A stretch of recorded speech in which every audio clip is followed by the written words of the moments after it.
So the famous Barry Harris exercise with borrowing notes. People ask me to explain it sometimes. So here goes. It's based on the major 6 diminished scale. You may have heard this before. It's this exercise.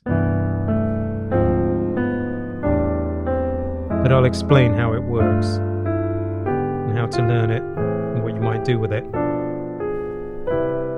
So what's going on here is one of the first things you use to show people. I don't think it's top priority for you if you're just getting started with playing or anything like that. If you're interested in chord movement and you're at the level where you've got some freedom with standards, then yes, of course, it's great. What's going on is we are using the C major 6 diminished scale. I talk about this in other videos, which I will link below, but I'll just briefly say this is basically the major scale with the extra between the 5 and the 6, in this case A flat. Okay. But if we take those notes and alternate them like this, so we'll say C's on the inside, D's on the outside, then we get E, F, G, A flat, A, B, and back to C. So we've got this chord in the middle, and we've got this chord on the outside, right? So it works like this. Notice that the chord in the middle we get, C, E, G, and A, is C6. And then if we play the next chord from the D, F, A flat, and B, is D diminished. So far we've got C6 and we've got a D little diminished sign, okay? But if we keep moving and now make E our starting note, E, G, A, C, we've still got another C6. And then if we make F our starting note, we've got F, A flat, B, and D, we've got F diminished, or same as D diminished.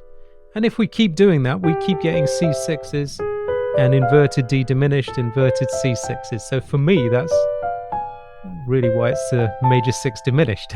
He used to say it's the major with the 6 diminished, with the A diminished there. Fine, of course. If you're enjoying this lesson, would you please give it a like and subscribe to the channel, hit the notification bell so you know when there's a new video. A positive comment in the comments section really helps as well. And if it's time to level up your playing and get some freedom, then consider joining us on Jazz Skills. More about that at the end. For now, let's get back to the lesson. The borrowing exercise works like this. So we take those same chords, but we split them between 2 hands. So the left hand will take the root and 5th of that C6, but the E and the A will be taken into the right hand. And then we just move up the scale. So if you just have a look at the scale on the screen, the C has to move up to D, right? The G has to move up to A flat. The E moves to F, and the A moves to B. But that just gives us D diminished anyway, so we're still just working with those 2 chords, right?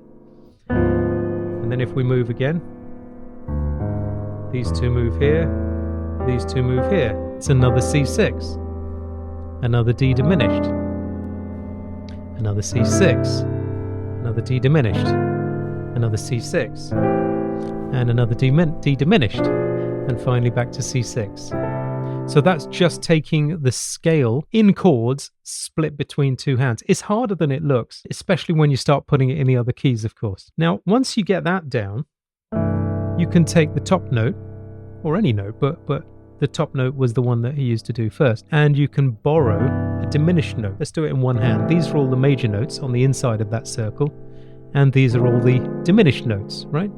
So if you're playing major notes like this, the top note is A, but you're going to borrow the B and give it back to A, like this. Right? And then you do the same on the next one. You borrow the C and give it back to the A, right? Give it back to the B, I'm sorry. And then the next one will be D to C, E to D, etc. So it ends up like this.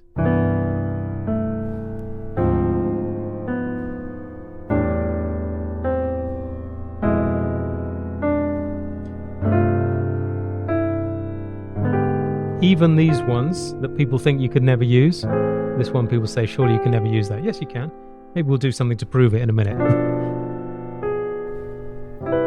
Okay, so that's the borrowing exercise. Now let's see the kind of thing that we might do with it. Of course, the most important thing is to get it under your fingers first. People often grab for what can I do with it before it really belongs to them. It's the old phrase that I always say, amateurs do it till they can get it right and professionals do it till they can't get it wrong. If you do that, then ideas will suggest themselves to you as well, because your ear will start to hear things and spaces and places to do stuff. The example I remember getting from Barry was on All the Things You Are, because you get these 2 bars of C major which are just crying out to be filled with something. So that borrowing exercise can be perfect for it. So there are other moves here, of course, but that's different.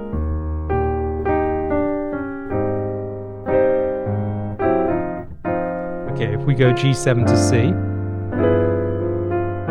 2, 3, 4, 1, 2, 3, 4. Perfect place to fill, right?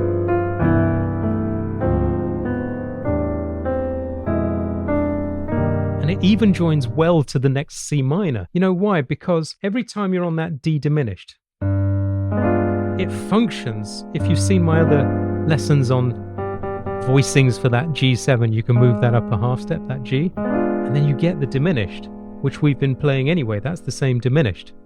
So the function of this is like a G7. So if the function is G7 and the next chord is C minor, well, G7 is the dominant of C minor. It's the 5th of it anyway. So it leaves us there perfectly. So that's one example of what you might do. Other things, maybe learn them down.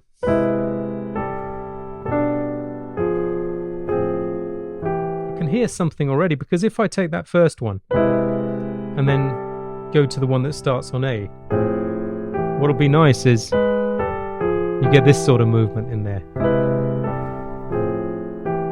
I can hear that as an A minor 7, because C6 is also A minor 7, and Barry used to say every major 6 is a minor 7. So if C6 is A minor 7, has the same notes, there's C6, there's A minor 7, all the same notes, then we use C6 to move on A minor 7. So let's say I have an A minor 7 in a progression, a typical progression you would get A minor 7 in. Let's say it's A minor 7, D7, and then to G major, some kind of G. So on the A minor 7, we could play those sorts of moves. Let's see. Fine. A minor 7 to D7. To G major. Just learning that in a few keys, which I need to do, because I just thought of it. Let's see what this one's like. Not bad. Something I haven't done before. And that's the interesting thing about this stuff, because you just keep finding new ways to apply, right? That's a G major 6 diminished. There's G major 6, A diminished. Had some diminished notes in the middle. So I hope that gives you an idea of how you can take that relatively simple borrowing exercise and just start to move it through a scale, use it to fill up some time, maybe use it on a minor 7th movement as well. There's a lot in there. There's always a lot in this stuff. And the important thing is to know them till you can explore them and make them your own. If it's time to level up your playing, then come and see us on Jazz Skills, where we won't just drown you in information, I always say it, but we'll focus on your transformation and what to work on in which order and how to practice it with support from me and a vibrant community as well. Take care and bye for now.